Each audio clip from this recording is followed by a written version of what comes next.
किशनराव बलुरी महाराज राहतील आणि सूचक म्हणून राजाभाऊ उमरे महाराज राहतील.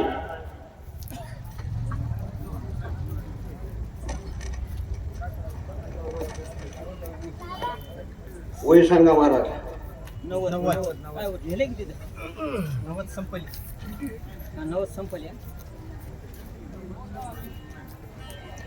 हरी पुंडलिक वरदे हरे विठ्ठल श्री ज्ञानदेव तुकाराम पंढरीनाथ भगवान की जय. माऊली ज्ञानेश्वर महाराज की जय.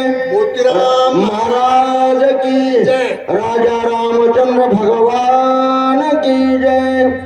पार्वती पते शिव हर हर महादेव.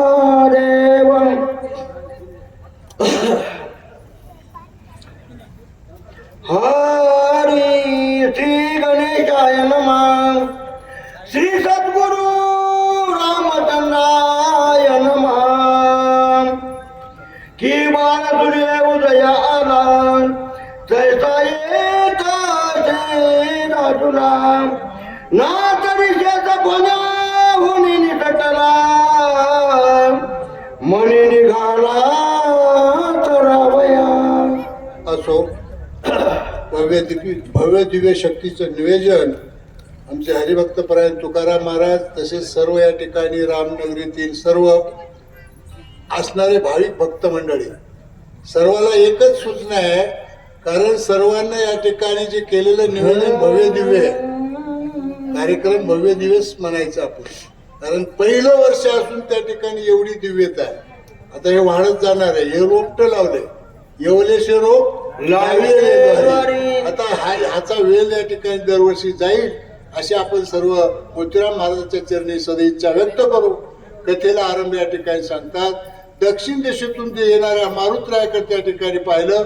मारुतराय कसे दिसले?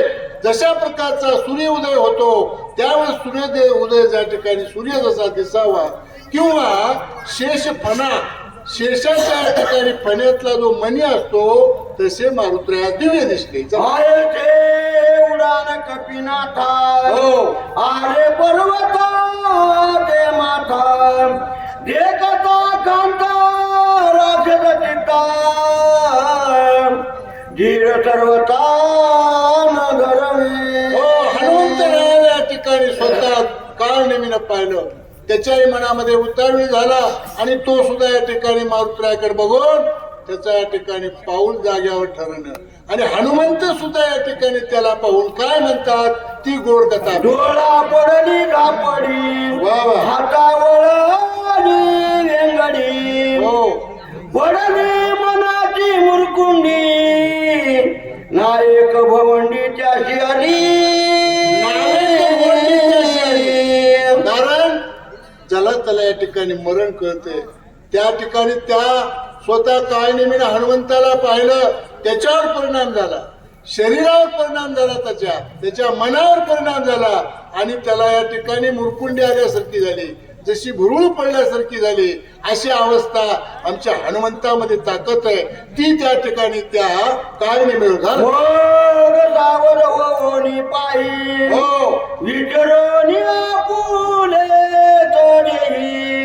म्हणे मद झाले काही आठवणाय नाही कार्याचा. हो त्यावेळेस त्याला या ठिकाणी आठवण मला आठवण नाही म्हणलं. या ठिकाणी कार्याची आठवण असणं गरजेचं असते. कारण कार्य कारण भाव या ठिकाणी माणसाला आठवण राहण्याची गरज आहे. अशी अवस्था त्या ठिकाणी झाली. सकळ जन्माचे निजसार मज जोड आले साचार आणि मी तुझी तपामर सोयीत विचार नाटले. सोयीताची गरज आहे. सोयीता कारणे आपल्या सोयीत या ठिकाणी जाणव पाहिजे माणसाला. त्यावेळेस त्या ठिकाणी मारुतरायानं काळनेमीने विचार केला. आज माझं भाग्य फळाला आलं. आता मला या ठिकाणी कोणाचं दर्शन होणार.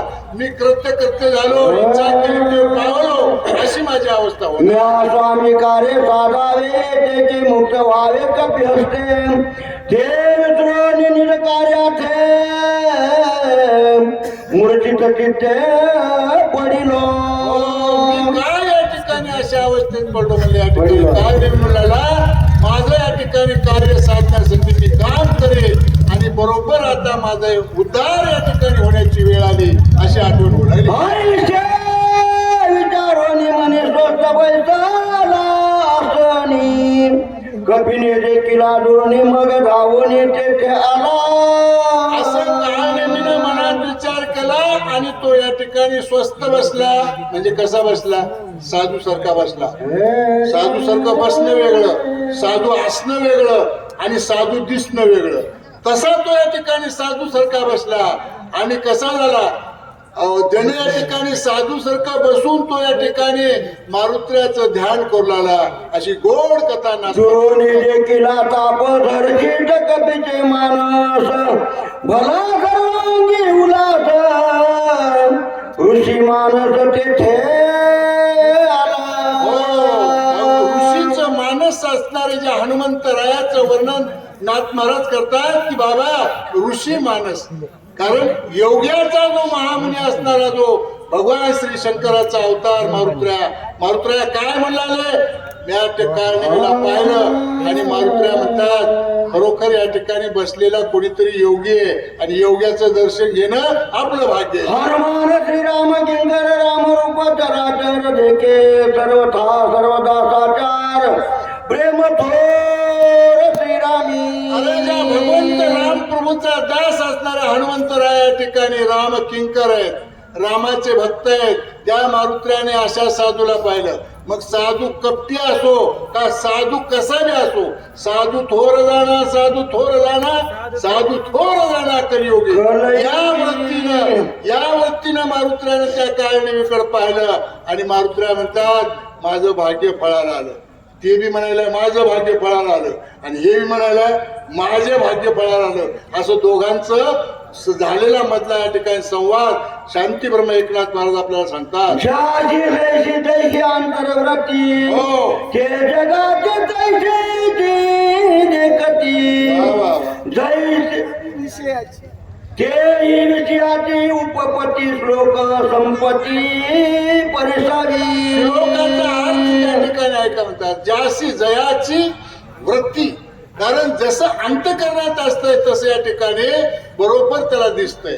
कारण कानी जे पेरले डोळा जे उगवले बरोबर की नाही तशा प्रकारचं मारुत्र्यानं अंतकरण मारुत्र्याचं राम भक्त असल्यामुळं सगळी दृष्टी वृत्ती सर्व सृष्टी दिसणारी या ठिकाणी मारुत्र्याची आंतरदृष्टी श्रेष्ठ होती. म्हणून काळनेमीला पाहून मारुत्र्या या ठिकाणी मुख्य लक्षण वा वा ब्रह्मस्वरूप सोय आपण हो.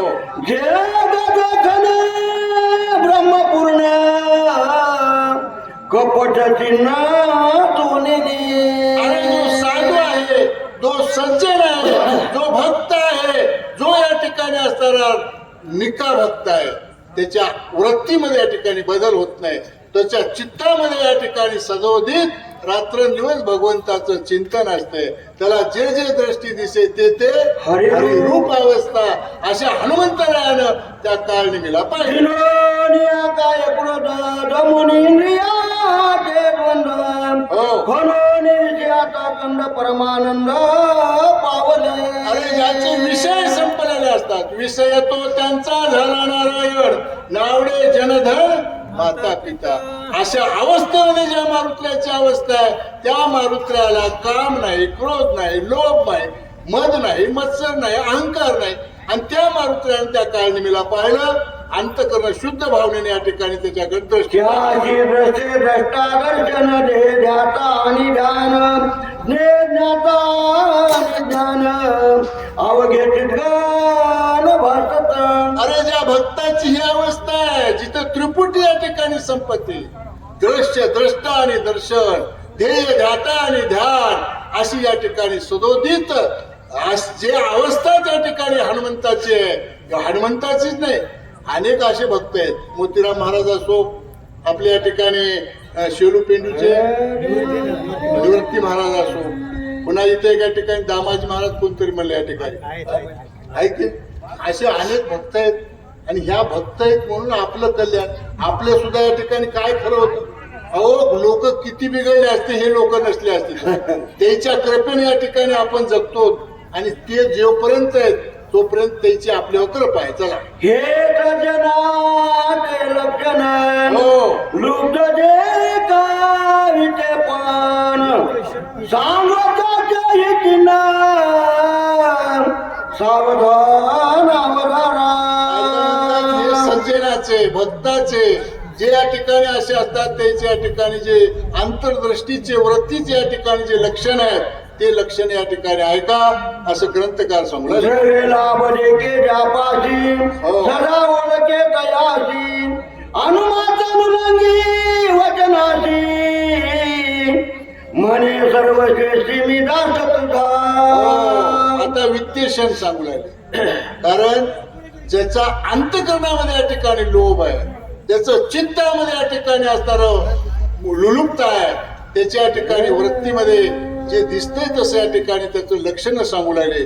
अशी गोड कथा नाथ महाराज आपल्याला सांगतात. जे धनवंत व्यवहारे स्वजन त्याची आज्ञा धरे विरक्त रे कोणी एकतरे सोय दाता रे पैसवी. अरे ज्याच्यापाशी धनाचा लोभ आहे, जो कामासक्त आहे, असे जे वित्तेशनामध्ये या ठिकाणी ज्या वळ येतात त्याच्यामध्ये या ठिकाणी ग्रंथकार सांगू लागले.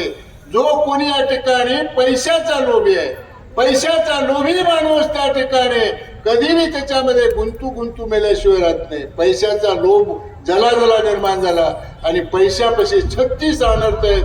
आमचे गुरुजी दुधाटे सर सांगतात भागवतामध्ये 36 अनर्थ आहेत.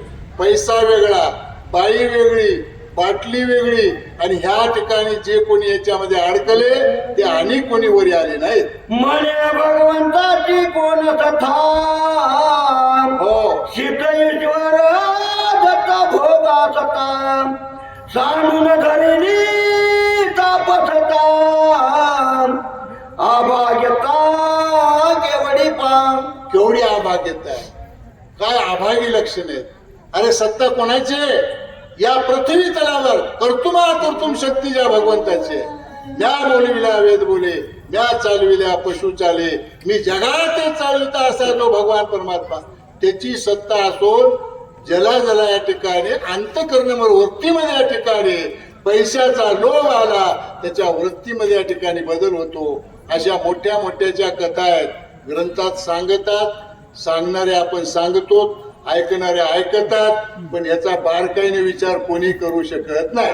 विवेचनाचा जोनार वा वा, ज्याचाही विचार हो. आता कामातुर संक्षेपाकार सांगेन. वित्तेशन धनलोभी पैशावाल्याचा असं या ठिकाणी लक्षण सांगितलं. आता कोणता लोभ आहे? आता दुसरं कोणतं सांगू लागले आपण? कामासक्त. ऐका, नाही वाचणाऱ्याला बी कळावं लागतं. वाचणारे वाचण्याच बघतात, बरोबर आहे की नाही? कारण त्याच्यामुळे विचारलं. आमचे आप्पा तसे सगळं गुण संपन्न आहेत. कारण आप्पा असून त्या ठिकाणी आपल्या रामायणामध्ये त्याचा आपला ध्येयभाव या ठिकाणी विसरतात, आहे की नाही? आमच्या सरला माहिती आहे. म्हणून आता या ठिकाणी ऐका म्हणतात, जो वित्तेशनाचे 3 प्रकार, त्याच्यामधला दुसऱ्या नंबरचा जो आहे कोणता? कामातून. काम तर लय मोठ्याला घातक आहे. तुका म्हणे आयशा थोराची अगती इतरा फजेती काय सांग. काम कसं आहे माणसाला? मोठ्याला कामानं जिंकलंय का? काम या ठिकाणी एवढा मोठा सामर्थ्य नाही. त्याचे लक्षण काय? थोडक्या वयामध्ये ऐका. श्रीकाम जातीची ती माय बहिणीचे न ओळखीती श्रीरूप धारी व्रती जग देखती स्त्रीरूप. जग देखती स्त्रीरूप. कारण जिकडं पाहिजे तिकडं ज्याच्या अंतकरणामध्ये काम निर्माण झाला ते या ठिकाणी माय बहिणी ते न ओळखती. माईला ओळखीत नाहीत, बहिणीला ओळखीत नाहीत. कुठं एखाद्या वेळेस त्या ठिकाणी महिला मंडळ या ठिकाणी कोणाला बोलू लागलं तर अनेक संशय निर्माण होतात. मोठ्याचा घात झाला. अहो, विश्वामित्रा सारखा ऋषी नाडीला जेणे येडका मदन तो केवळ पंचानन. अशी अवस्था आहे मायबापानो या कामाची. आहे का पुढे? बाप भावाची सांगता गोष्टी, वा माय बहिणीचा विकल्प पोटी, इतराची कायची गोष्टी, सकळ सृष्टी माधारी. इतरांची काय गोष्ट सकळ सृष्टी माझारी. बघा सगळीकडे हेच चालू आहे. आणि ह्या दृष्टीमध्ये कवा बदल होईल? किती रामायण आणि किती पोते आपण या ठिकाणी ऐकल्यावर आपल्या वरतीच बदल व्हायला पाहिजे. पोती वाचणार सांगणाऱ्यामध्ये तरी व्हायला पाहिजे. ऐकणारच नाही झाला तर हरकत नाही, पण बदल व्हायला पाहिजे. गरज आहे की नाही? अशी अवस्था आहे. अशा अवस्थेमध्ये दोघ जण एका ठिकाणी बहीण भाऊ जरी बोलू लागले तरी आपल्या स्वर्गाला सुद्धा वाटतंय काय बोलत असतील, कोण असतील आणि त्याच्या बोलण्याचा काय अर्थ आहे. असं त्या ठिकाणी लोक जे करतात आणि जे चालू आहे त्याच वया नाथानं कवालेल्या आणि आज त्या ठिकाणी समोर येतात. बरोबर आहे की नाही? ऐका पुढे. पुंडरी गौररे हरी विठ्ठल श्री ज्ञानदेव तुकाराम पंढरीनाथ भगवान की जय. राजा रामचंद्र भगवान की जय.